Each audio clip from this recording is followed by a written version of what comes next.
What's going on out there, YouTube? This is SEL0320 representing JVS. Just want to give y'all a quick update. This is information I've had literally in my head and been trying to soak in more and more every single day. As you see, I got the BVS shirt on right here representing Batman. As you all know, the official logo for the Justice League has come out. Just to let y'all know, this is going to be a raw video. I'm not going to do any edits at all. I'm just going to give y'all my ventilation on what I've seen and my perspective of moving forward, what I think about the DCU.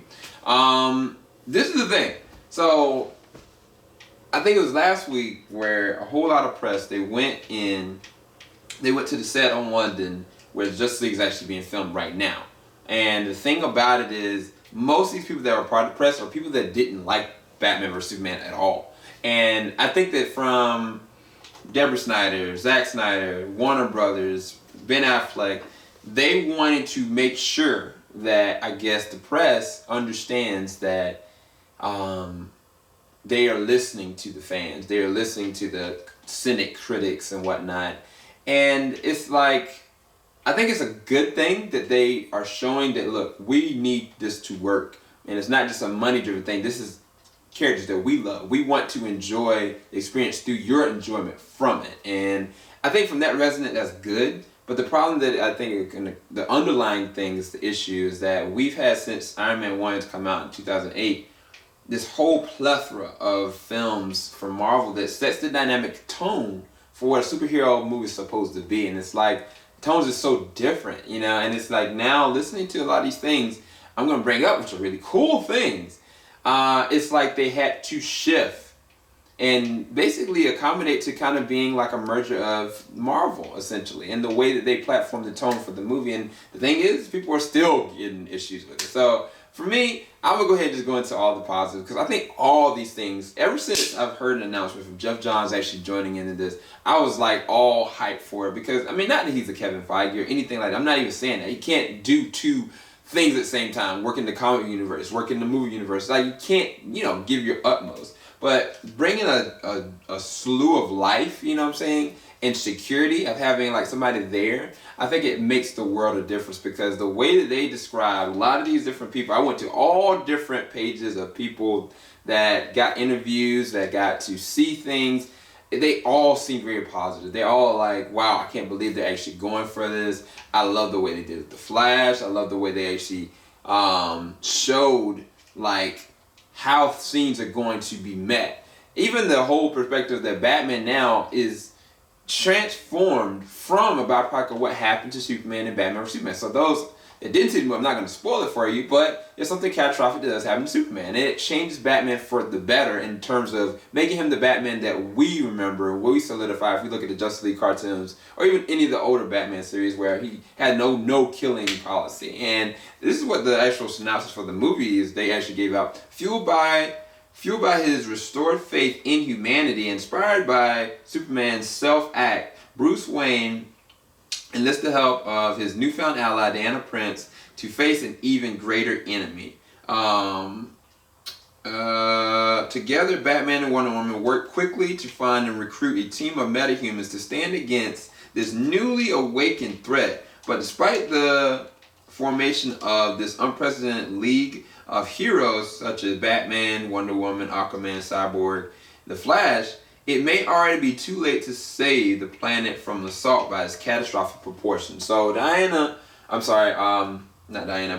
Deborah Snyder, she's confirmed the villain is going to be Steppenwolf. Steppenwolf is an emissary, just like, well, I'm not going to name his name because that might be something that's going to be revealed later, but Steppenwolf is a direct emissary for Darkseid. So he is that person that is the right hand, you know, and if you looked at the Ultimate Edition, I think you're going to see that he makes an actual play, because he is on tracking to try to find these mother boxes. The mother box is one that is with the Atlanteans, one is with the Amazonians, one with the humans. The humans ones, you saw, if you looked at BVS, you saw that tied in with Cyborg. The ones that's for the Atlanteans, they actually getting the guy that's from the Game of Thrones. He's going to be playing an old school version of, I don't know if it's going to be Poseidon or another old god, essentially. in the era where Zeus was, which is going to be a direct connection with Amazon's, that kept this mother box, and the Amazons have their own. So it's always going to try together, kind of like what they're doing with the Infinity Stones, essentially, for the Marvel Cinematic Universe.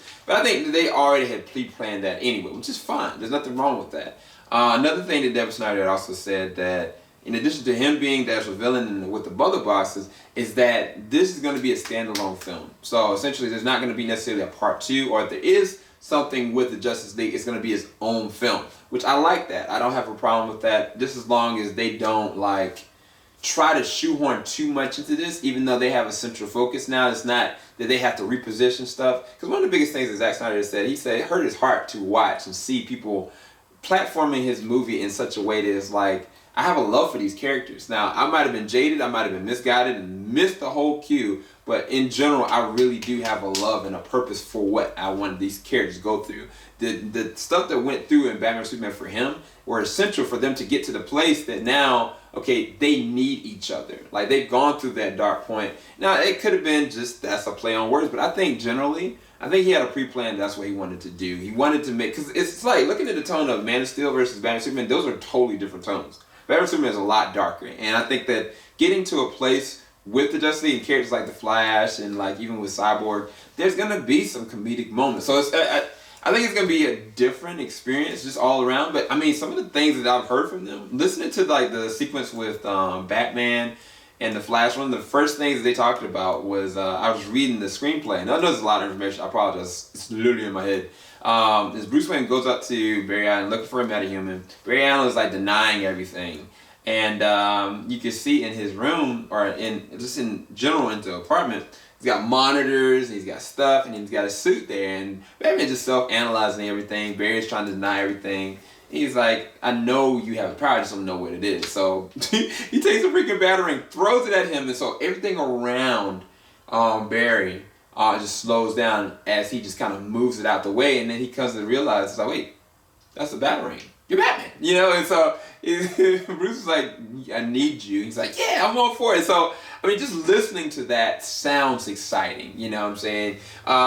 Even like some of the stuff that I've heard about the costume, the way that the costume is for the Flash is very vibrant red, it's very different, it's very made by him, even with the shoes and whatnot. From Batman's costume, where he's got this tactical gear, but at the same time he's got another suit that has certain hues as far as with, I guess, the color scheme, but it's going to be basically the same costume, which is great. Like, this, at least they're not changing it from step to step like they've done with most of the other movies. And I think Wonder Woman, her costume is the same. The way they kind of described Aquaman, his costume is kind of really vibrant orange and a kind of a hint of green towards the bottom. So I mean, all of them sound really cool. I think the Cyborg is going to be all CG. The only one they didn't talk about was, well, no, it's not the only one, because they got Green Lanterns, they didn't talk about them. And then they did talk about Superman. Now, as we know, Superman Henry Cavill is in the film. We don't know to what capacity, and we don't know when they're gonna bring him back. But it's most likely gonna be towards the end. But either way, there was the expo, like licensing expo, that showed legitimately the actual words, the logo, and it actually showed a whole bunch of different symbols and plates for the Justice League, which I thought were really amazing. And I'm sorry, y'all. I'm sorry I'm not doing the edit for this. I just know for a fact I don't have the time. And I might sound lazy, but I want to just give y'all a slew of information because this is what was on my heart. The long story short, to draw all of this out, listening to this, watching how attentive everybody is, including Ben Affleck, who's confirmed that not only he's got the script written and already set, but he's ready to go in and do his own story, but he wants to stay focused on what they're trying to platform with this Justice League film, as well as they've got Wonder Woman coming out next year, as well as they also got Suicide Squad coming out this year. So it's a lot that is being molded for this franchise. To me, I don't see Justice League, though, as something that is the salvation of the DC universe or cinematic universe salvation. I don't see that. I see it as an extension that will add on to a different side. I feel like Man of Steel is gonna be one thing, Batman Superman is gonna be another thing, Justice League is gonna be another thing, Suicide Squad is gonna be a different thing. Same thing with whatever they do with Batman, whatever they do with Flash. I think that these movies are going to be completely different. They're not going to be in the same exact mold and scope. That's the reason why they have different directors. And I'm praying that the WB doesn't just kind of like slow everything down to the sense of like, these all need to be the same, you know? Like, I mean, because each of the characters is different. That's the thing. Like, I don't want, you know, it to kind of just be the same. I want it to be a real division. And I think this is a good step into the right direction. Now, I'm curious to see what they're going to do with the Green Lanterns, because it's supposed to be 2. I'm curious to see what Jeff Johns has planned as far as the universe, just in general. And even with these mother boxes, if they're going to add Steppenwolf, are they going to add like the other new guys? Are they going to actually give like the son of Darkseid? Are they going to go with Old Father? Like, where are they going to actually go with this? And not just that, we don't even know how the villain process is going to be for Wonder Woman. And I mean, like, Ares could show up. You know what I'm saying? So it's a lot that can legitimately go down. But for me, being a fan of Man of Steel, being a fan of Batman vs. Superman in general, I see this all as great news. And this is one of the things I'll tell you. On the 28th, Batman vs. Superman, the Ultimate Cut is coming out. I highly recommend you go and check it out because I think it's going to be a different experience, but not something, if you didn't like the movie to begin with, don't see this as the salvation of it. But think of it as something that'll piece together those different edits and pacing issues that a lot of people were nitpicking about to bring more understanding and light to what Zack Snyder was trying to do. That some people appreciated, some people didn't. So that's the way I would see it. Go and check out the digital version on the 28th. July the 19th was coming out on the physical. If you haven't pre-ordered it, definitely go to Amazon. They've got like interesting statue versions of it.